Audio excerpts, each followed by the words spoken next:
Good evening, students. First of all, I would like to introduce to myself. My name is निधि मौर्य और मैं आपको chemistry पढ़ाऊँगी आज से। तो क्लास 11 यूनिट फर्स्ट चैप्टर है आपका some basic concept of chemistry, कि केमिस्ट्री के बेसिक कॉन्सेप्ट क्या होते हैं, केमिस्ट्री में क्या क्या पढ़ना है आपको। तो पहले आपको बता दूँ केमिस्ट्री क्या है। It is a branch of science that studies the composition, properties and interaction of matter. Chemistry एक ब्रांच है, साइंस की ब्रांच है, जिसमें हम पढ़ेंगे क्या, that studies the composition of matter. Matter अभी है, मैटर किन किन पार्टिकल से मिलकर बनता है, उसकी क्या क्या प्रॉपर्टीज़ होती है, उनके बीच में क्या रिएक्शंस और क्या इंटरेक्शंस होते हैं, इसके बारे में हम केमिस्ट्री में पढ़ेंगे। अब यहाँ पे एक टर्म आई है मैटर। मैटर क्या है? Matter anything which has occupy space and mass. Anything which has occupy space and mass is called matter. क्या कह रहे हैं? कोई भी चीज़ जो कुछ स्पेस ऑक्यूपाई करे, कोई कुछ स्थान, कुछ जगह वो घेरे एंड उसमें कुछ वेट हो, मास हो, वो मैटर है। सच है, जैसे मेरे पास एक पेन है मेरे हाथ में, ये इसको अगर मैं रख दूँ तो ये कोई ना कोई स्पेस क्या कर रहा है, ऑक्यूपाई कर रहा है, और इसमें कोई वेट भी है। तो क्या है, ये मैटर है। यहाँ पे जैसे मैंने एग्जांपल में लिखा भी है, example book, pen, chair, table etcetera, all are the matters. Constituent of matter, matter में क्या क्या पार्टिकल्स होते हैं, एटम्स एंड मॉलिक्यूल। जो हमारा मैटर होता है वो एटम और मॉलिक्यूल से मिलकर बनता है। फिर नेक्स्ट टॉपिक है इंपॉर्टेंस ऑफ केमिस्ट्री। केमिस्ट्री की क्या इंपॉर्टेंस है? फर्स्ट है, chemistry plays a central role in science and it's often intertwined with other branches of science. Chemistry जो है वो सेंट्रल रोल प्ले करती है। क्यों? क्योंकि ये बहुत सारे सब्जेक्ट, साइंस के ऐसे सब्जेक्ट्स हैं जिनके साथ इंटरेक्ट करके या इंटीग्रेट करके उनको पढ़ाया जाता है। जैसे कि हमारा बायोकेमिस्ट्री, बायोकेमिस्ट्री में हम क्या पढ़ते हैं, बायो को केमिस्ट्री के साथ रिलेट करके पढ़ते हैं। जैसे बॉडी स्ट्रक्चर्स में क्या क्या बायोकेमिकल रिएक्शंस होती हैं, इनके बारे में। नेक्स्ट है, chemistry provides methods for the isolation of life saving drugs from natural sources and makes possible synthesis of such drugs. Chemistry क्या प्रोवाइड कराती है? बहुत सारे मेथड, ताकि हम लाइफ सेविंग जो ड्रग्स हैं, मेडिसिन हैं, हम किस तरीके से बनाएं जो नेचुरल सोर्सेज से हमें मिलते हैं। And makes possible synthesis of such drug, और ऐसी ड्रग्स की क्या क्या कैसे सिंथेसिस होती हैं, उनको कैसे बनाया जाता है, ये हम केमिस्ट्री से ही सीखते हैं। नेक्स्ट है,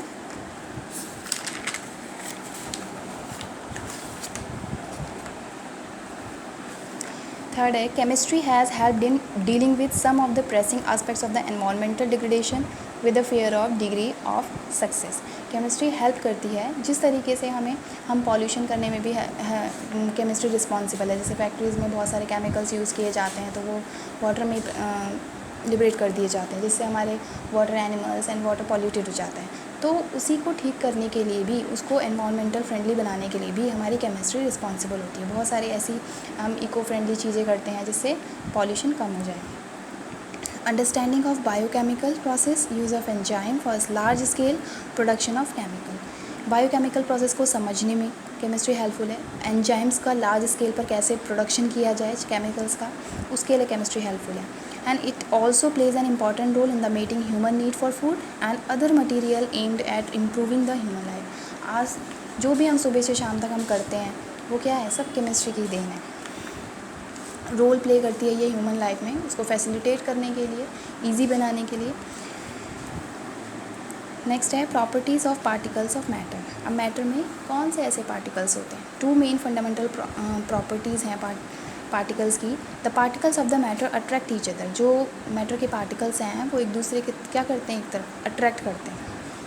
अट्रैक्ट करने की वजह से उसका कोई फिक्स्ड वॉल्यूम, रिजिड वॉल्यूम या रिजिड शेप होगी। जैसे ये है, अब इसके जो पार्टिकल्स हैं, इस मैटर के, इस पेन के जो कुछ पार्टिकल से बनकर बना है, इसके जो पार्टिकल हैं बहुत क्लोजली पैक्ड हैं और एक दूसरे को मूव नहीं करने देंगे। तो इस वजह से इसका क्या है, एक रिजिड शेप है, एक रिजिड वॉल्यूम है। नेक्स्ट है, the particles of matter are is constant state of motion. इनमें, इन पार्टिकल्स के बीच में कॉन्स्टेंट स्टेट ऑफ मोशन होता है। मोशन तो होता है, ऐसा नहीं है मोशन नहीं होता, मोशन होता है, बट कॉन्स्टेंट होता है, बहुत आराम से, धीरे से, एक फ्लो में। फिर ये कांस्टेंट मोशन है क्या, thermal motion, because of the kinetic energy. जो पार्टिकल्स होते हैं उनके बीच में kinetic energy, movement of the particles होता है, जिसकी वजह से थर्मल मोशन होता है। दिस ट्राई टू मूव, जो कि एक दूसरे को दूर जाने की कोशिश करते हैं पार्टिकल्स। थ्री टाइप्स के होते हैं हमारे मोशन। फर्स्ट है vibrational motion, second rotational motion and third is translational motion. यहाँ पे मैंने आपको नहीं बताया, इतना डीप आपको नहीं पढ़ना है, फिर भी बता देती हूँ कि वाइब्रेशनल मोशन मोस्टली हमारा सॉलिड में मिलता है। क्यों होता है वाइब्रेशनल मोशन सॉलिड में? क्योंकि सॉलिड के जो पार्टिकल्स होते हैं बहुत क्लोजली पैक्ड होते हैं। क्लोजली पैक होने के कारण वो मूव नहीं कर सकते, केवल वाइब्रेट कर सकते हैं, अपनी डायरेक्शन चेंज नहीं कर सकते। रोटेशनल मोशन ओनली लिक्विड्स में होता है, क्योंकि वो थोड़ा फ्रीली मूव करने के लिए फ्री होते हैं, जिस वजह से अपनी वो डायरेक्शन चेंज कर सकते हैं। एंड ट्रांसलेशनल मोशन गैसेस में होता है, ये बहुत दूर दूर होते हैं इनके पार्टिकल्स, तो ये अपनी डायरेक्शन एक जगह से दूसरी जगह आराम से जा सकते हैं। फिर नेक्स्ट है नेचर ऑफ मैटर। मैटर का नेचर कैसा होता है? It has mass and occupy space. Nature आपका मैंने पहले बता दिया था। And state of matter, we know that all know this things. The matter can exist in 3 physical state. 3 physical state हैं, सॉलिड, लिक्विड एंड गैस। ये आपने पहले भी पढ़ चुके हैं। Solid particles are held very close to each other and there is not much free to move. Solid के जो पार्टिकल्स होते हैं बहुत क्लोजली पैक्ड होते हैं और and there is not much free to move, और मूव करने के लिए भी फ्री नहीं होते हैं। अब इनके पार्टिकल्स जो बहुत क्लोज हैं, क्लोज होने की वजह से, जैसे आप यहाँ डायग्राम में देख रहे होंगे कि ये क्या है, इनके पार्टिकल्स हैं, सॉलिड पार्टिकल बहुत क्लोजली पैक्ड हैं, इनके बीच में कोई स्पेस भी नहीं है। स्पेस नहीं होने की वजह से बहुत पास पास हैं, जिसकी वजह से इनका एक डेफिनेट वॉल्यूम है और एक डेफिनेट शेप है, जैसे कि ये pen, book, table, chair etcetera. Second है liquid. In liquids the particles are close to each other. Particles close तो होते हैं but they can move around, ये मूव कर सकते हैं, लेकिन सॉलिड में ऐसा नहीं था। सॉलिड में बहुत ही क्लोजली पैक्ड होते हैं। In comparison to solid, liquid particles are loosely packed. Liquids have definite volume. इनका डेफिनेट वॉल्यूम तो होता है but do not have definite shape. Liquids की कोई शेप नहीं होती। They take and the shape of the container. ये किसी भी कंटेनर में अगर हम डालें तो ये उसकी शेप ले लेता है, जैसे वाटर, मिल्क, ऑयल। वाटर की कोई शेप होती है, अगर हम उसे एक बाउल में डालें तो भी उस बाउल में ही वो फिट हो जाता है, अगर हम उसे ग्लास में लें तो वो एक ग्लास में ही आ जाता है। तो liquid do not have definite shape but definite volume. आप यहाँ पे देख रहे हैं कि लिक्विड पार्टिकल क्या है, थोड़े थोड़े लूजली पैक्ड होते हैं। नेक्स्ट है gas. In gases the particles are far apart as compared to those present in solid और लिक्विड स्टेट। गैसेस में क्या होता है, इन कंपैरिजन में सॉलिड और लिक्विड स्टेट, इनके जो पार्टिकल्स होते हैं फार अपार्ट, यानी कि बहुत दूर दूर होते हैं। जैसे कि आप इस कंटेनर में देख रहे होंगे, ये राउंड बॉटम फ्लास्क है, इसमें गैस के जो पार्टिकल्स हैं बहुत दूर दूर हैं। और and their movement is easy to fast. अब दूर दूर होने की वजह से इनका जो मूवमेंट है वो क्या है, ईजी है, फास्ट है, बहुत जल्दी जल्दी फास्ट मूव करेंगे।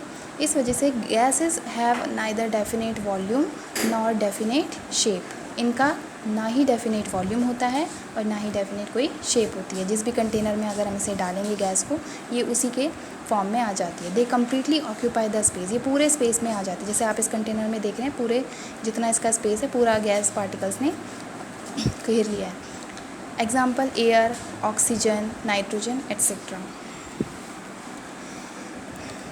दीज 3 स्टेट्स, ये तीनों की तीनों जो स्टेट्स हैं, solid, liquid and gas, are interconvertible by changing the condition of temperature and pressure. ये एक दूसरे में इंटर कन्वर्टिबल होती हैं। अगर टेम्परेचर और प्रेशर घटाया बढ़ाया जाए, इंक्रीज़ या डिक्रीमेंट किया जाता है, तो ये एक दूसरे में चेंज हो जाती हैं। जैसे सॉलिड है, सॉलिड को जैसे आइस है, हम आइस को हीट करेंगे तो लिक्विड में कन्वर्ट हो जाता है, और लिक्विड को अगर हम हीट करते हैं तो वो गैस पे कन्वर्ट हो जाता है। इसका अपोजिट, अगर गैस को हम कूल करते हैं, ठंडा होने के लिए रख देते हैं गैस को, तो वो क्या होता है, लिक्विड फॉर्म में आ जाता है। और लिक्विड को अगर हम कूल करते हैं तो सॉलिड फॉर्म में, लिक्विड को हम रखते हैं, पानी को हम रखते हैं फ्रिज में, तो वो क्या आइस में कन्वर्ट हो जाती है। तो ये तीनों की तीनों फॉर्म एक दूसरे में क्या होती हैं, इंटर कन्वर्टिबल होती हैं, चेंज हो जाती हैं by changing the temperature and the pressure. Next topic हम पढ़ेंगे क्लासिफिकेशन ऑफ मैटर, गूगल। ठीक है, थैंक यू।